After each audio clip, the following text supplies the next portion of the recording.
അധ്യായം 50. ജോസഫ് തന്റെ പിതാവിന്റെ മുഖത്തേക്ക് കമിഴ്ന്നു വീണ് കരഞ്ഞുകൊണ്ട് അവനെ ചുംബിച്ചു. അവൻ തന്റെ ദാസന്മാരായ വൈദ്യന്മാരോട് പിതാവിന്റെ ശരീരത്തിൽ പരിമളദ്രവ്യങ്ങൾ പൂശാൻ ആജ്ഞാപിച്ചു. അവർ അങ്ങനെ ചെയ്തു.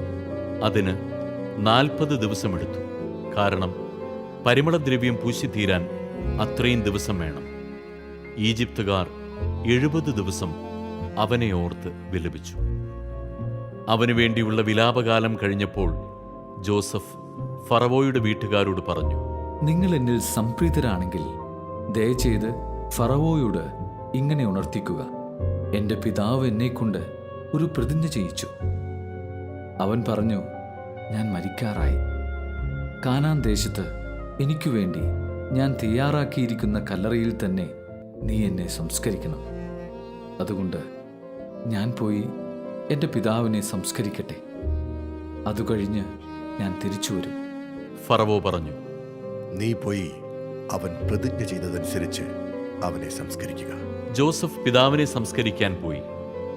ഫറവോയുടെ വേലക്കാരും കൊട്ടാരത്തിലെ പ്രമാണികളും ഈജിപ്തിലെ തലവന്മാരും അവനോടൊപ്പം പോയി.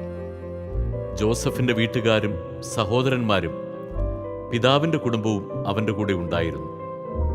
കുട്ടികളും ആടുമാടുകളും മാത്രമേ ഗോഷൻ ദേശത്ത് ശേഷിച്ചുള്ളൂ. രഥങ്ങളും കുതിരക്കാരും അവനെ അനുഗമിച്ചു. അത് വലിയൊരു സംഘമായിരുന്നു. ജോർദാന് അക്കരെയുള്ള അത്താദിലെ മെതിസ്ഥലത്തെത്തിയപ്പോൾ അവർ ഉച്ചത്തിൽ വിലപിച്ചു. അവൻ 7 ദിവസം പിതാവിനെ ഓർത്ത് വിലപിച്ചു. അന്നാട്ടുകാരായ കാനാന്യർ അത്താദിന്റെ മെതിക്കളത്തിൽ നടന്ന ഈ വിലാപം കേട്ടപ്പോൾ ഈജിപ്തുകാർക്ക് വളരെ ഗൗരവമുള്ള ഒരു വിലാപമാണിത് എന്ന് പറഞ്ഞു. അതുകൊണ്ട് ആ സ്ഥലത്തിന് ആബേൽ മിസ്രയീം എന്നു പേരുണ്ടായി. അത് ജോർദാന് അക്കരെയാണ്. അങ്ങനെ യാക്കോബ് ആവശ്യപ്പെട്ടതുപോലെ അവന്റെ മക്കൾ പ്രവർത്തിച്ചു.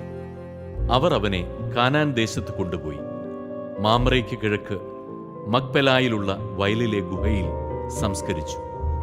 അബ്രാഹം ഹിത്യനായ എഫ്രോണിൽ നിന്ന് ശ്മശാന ഭൂമിക്ക് വേണ്ടി വയൽ ഉൾപ്പെടെ അവകാശമായി വാങ്ങിയതാണ് ആ ഗുഹ. പിതാവിനെ സംസ്കരിച്ചതിനു ശേഷം ജോസഫ് സഹോദരന്മാരും കൂടെ പോയ എല്ലാവരുമൊത്ത് ഈജിപ്തിലേക്ക് മടങ്ങി. തങ്ങളുടെ പിതാവ് മരിച്ചപ്പോൾ ജോസഫിന്റെ സഹോദരന്മാർ പറഞ്ഞു, ഒരുപക്ഷേ ജോസഫ് നമ്മെ വെറുക്കുകയും നാം ചെയ്ത ദ്രോഹത്തിനെല്ലാം പകരം വീട്ടുകയും ചെയ്യും. പിതാവ് മരിക്കുന്നതിന് മുൻപ് ഇങ്ങനെ കൽപ്പിച്ചിരുന്നു എന്ന് പറയാൻ അവർ ഒരു ദൂതനെ അവന്റെ അടുത്തേക്ക് അയച്ചു. ജോസഫിനോട് പറയുക, അങ്ങയുടെ സഹോദരന്മാരുടെ തെറ്റുകളും കുറ്റങ്ങളും ദയവായി അവരോട് ക്ഷമിക്കുക. അവർ അങ്ങയെ ദ്രോഹിച്ചു. അങ്ങയുടെ പിതാവിൻ്റെ ദൈവത്തിൻ്റെ ദാസന്മാരുടെ തെറ്റുകൾ പൊറുക്കണമെന്ന് ഞങ്ങൾ അപേക്ഷിക്കുന്നു. അവർ ഇത് പറഞ്ഞപ്പോൾ ജോസഫ് കരഞ്ഞുപോയി.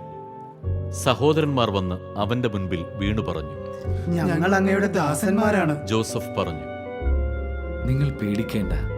ഞാൻ ദൈവത്തിൻ്റെ സ്ഥാനത്താണോ? നിങ്ങൾ എനിക്ക് തിന്മ ചെയ്തു, പക്ഷെ ദൈവം അത് നന്മയാക്കി മാറ്റി. ഇന്ന് കാണുന്നത് പോലെ അനേകം പേരുടെ ജീവൻ രക്ഷിക്കാൻ വേണ്ടിയാണ് അവിടുന്ന് അത് ചെയ്തത്. അതുകൊണ്ട് ഭയപ്പെടേണ്ട. നിങ്ങളെയും നിങ്ങളുടെ കുഞ്ഞുങ്ങളെയും ഞാൻ പോറ്റിക്കൊള്ളാം.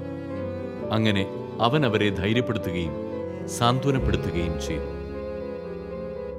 ജോസഫും അവന്റെ പിതാവിന്റെ കുടുംബവും ഈജിപ്തിൽ പാർത്തു. ജോസഫ് 110 കൊല്ലം ജീവിച്ചു. എഫ്രായിമിന്റെ 3-ാം തലമുറയിലെ മക്കളെ അവൻ കണ്ടു. മനാസയുടെ മകനായ മാക്കീറിന്റെ കുഞ്ഞുങ്ങളും ജോസഫിന്റെ മടിയിൽ കിടന്നിട്ടുണ്ട്. ജോസഫ് സഹോദരന്മാരോട് പറഞ്ഞു, ഞാൻ മരിക്കാറായി. എന്നാൽ ദൈവം നിങ്ങളെ സന്ദർശിക്കും. അബ്രാഹത്തിനും ഇസ്ഹാക്കിനും യാക്കോബിനും വാഗ്ദാനം ചെയ്ത നാട്ടിലേക്ക് അവിടുന്ന് നിങ്ങളെ കൊണ്ടുപോകും. ദൈവം നിങ്ങളെ സന്ദർശിക്കുമ്പോൾ നിങ്ങൾ എൻ്റെ അവശിഷ്ടങ്ങൾ ഇവിടെ നിന്ന് കൊണ്ടുപോകണം എന്ന് തൻ്റെ സഹോദരന്മാരോട് പറഞ്ഞ് ജോസഫ് അവരെ കൊണ്ട് പ്രതിജ്ഞ ചെയ്യിച്ചു. 110 വയസ്സായപ്പോൾ ജോസഫ് മരിച്ചു. അവർ അവനെ പരിമളദ്രവ്യം പൂശി ഈജിപ്തിൽ ഒരു ശവപ്പെട്ടിയിൽ സൂക്ഷിച്ചു.